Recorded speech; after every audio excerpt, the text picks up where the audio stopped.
Selamat datang kembali di sesi kita kali ini. Sumber yang Anda bagikan ini, wah benar-benar ngebawa kita ke seni tarik ulur yang, bikin penasaran ya. Terutama soal gimana caranya bikin seseorang tuh terus nebak-nebak apa ya langkah kita selanjutnya. Kita bakal coba beda intisari dari buku The Art of Seduction nih fokusnya. Ya itu tadi, gimana sih caranya menciptakan dan menjaga rasa penasaran biar orang tuh tetap nempel. Pengen tahu terus kelanjutannya. Oke, kita mulai dari yang paling dasar dulu kali ya.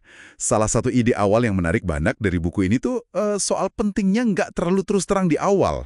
Katanya pendekatan langsung itu malah bisa beresiko. Kok bisa gitu ya? Kenapa malah bahaya? Iya, bener banget. Buku ini di salah satu bagiannya ngebahas soal menciptakan rasa aman palsu. Jadi pendekatannya itu nggak langsung. Logikanya gini, kalau kita terlalu frontal, terlalu kelihatan maunya apa, orang kan bisa langsung pasang pertahanan diri ya. Dan kalau udah gitu, susah ditembus. Makanya disaranin pendekatannya dari sisi lain dulu. Mungkin lewat teman, atau ya bangun interaksi yang netral aja dulu. Ini ngasih kita ruang gerak tanpa bikin target curiga. Intinya sih sabar dan main halus gitu. Oke. Jadi kayak nyelinap gitu ya, pelan-pelan.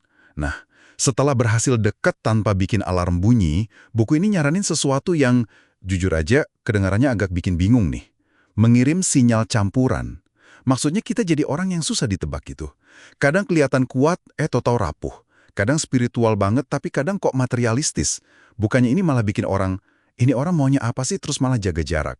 Nah, justru di situ seninya. Yang menarik tuh, sinyal yang campur aduk atau bahkan kontradiktif ini malah ngasih kesan kalau karakter kita tuh dalam, kompleks gitu. Orang jadi penasaran. Karena kita nggak gampang dikotak-kotakin, nggak ketebak polanya, aura misterius ini yang bikin mereka pengen tahu lebih banyak, pengen mecahin teka-teki siapa kita sebenarnya, dan tanpa sadar, mereka udah tertarik masuk ke lingkaran pengaruh kita. Wah, oke. Ini nih bagian yang menurut saya paling provokatif ya. Gimana caranya biar rasa tertarik itu nggak padam setelah rasa penasaran awal muncul? Kan sering tuh, awalnya doang seru. Buku ini ada istilah memuitiskan kehadiran Anda. Ini maksudnya apa lagi nih? Kayak penyair gitu atau gimana? Apa kita disuruh jadi puitis? Haha, bukan jadi penyair juga sih. Lebih ke, cara kita mengatur kapan kita hadir dan kapan kita nggak hadir. Dan gimana kualitas kehadiran kita itu. Jadi gini, kalau kita lihat polanya ya, momen kita hadir itu harus benar-benar berkesan, intens, mungkin bikin euforia gitu. Tapi, habis itu diikuti periode kita menghilang sebentar. Menghilang ini tapi yang disengaja ya, bukan ghosting nggak jelas. Nah, pas kita lagi nggak ada ini, target kita jadi punya waktu buat mikirin kita. Ruang kosong itu mereka isi dengan imajinasi mereka tentang kita, kadang malah jadi mengidealkan. Di buku itu kan dicontohin kayak Cleopatra. Dia tuh kehadirannya memukau banget, tapi dia juga pinter jaga jarak. Itu yang bikin tokoh sekelas Caesar sama Anthony bisa tergila-gila. Kalau terlalu sering ketemu, terlalu gampang diakses, malah bisa luntur pesonanya. Bosenin. Jadi ini kayak permainan tarik ulur emosi gitu ya. Mirip sama arketipe koket yang dibahas di buku itu juga kan? Yang katanya suka main tarik ulur, kasih perhatian, terus tiba-tiba dingin, panas dingin gitu ya dinamikanya. Tepat banget. Dinamika tarik ulur itu yang nyiptain ketegangan emosional yang kuat. Rasa sedikit sakit atau nggak nyaman pas kita narik diri, itu justru bikin momen pas kita baik atau kasih perhatian lagi, rasanya jadi jauh lebih manis, lebih ngena. Kontras ini antara seneng sama sedikit nggak pasti, itu yang ningkatin intensitas emosinya. Dan bikin target nggak pernah ngerasa aman atau ya itu tadi, bosen. Ingat aja kebalikannya, si anti-seducer itu. Dia kan terlalu jelas, gampang ditebak, makanya ngebosenin baut. Contoh lain yang menarik tuh si Richelieu yang nyamar jadi pelayan itu. Ada elemen bahaya, ketidakpastian. Itu malah bikin dia makin menarik di mata Mademoiselle de Fauwas. Oke. Jadi kalau kita simpulkan ya, benang merahnya apa dong?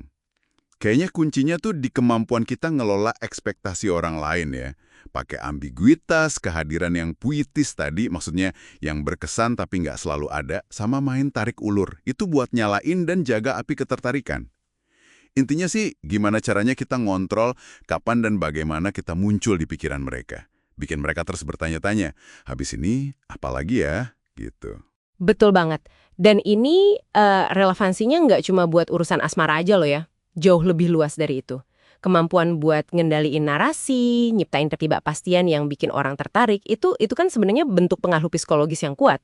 Bisa kepake di banyak hal, negosiasi, kepemimpinan, marketing mungkin, macam-macam. Ini jadi bikin kita mikir juga ya, sebenarnya seberapa sering sih kita semua sadar nggak sadar mainin peran kayak gini di interaksi kita sehari-hari? Nah, itu pertanyaan bagus. Sebagai penutup nih, ada satu hal buat Anda renungkan bareng-bareng. Coba deh pikirin.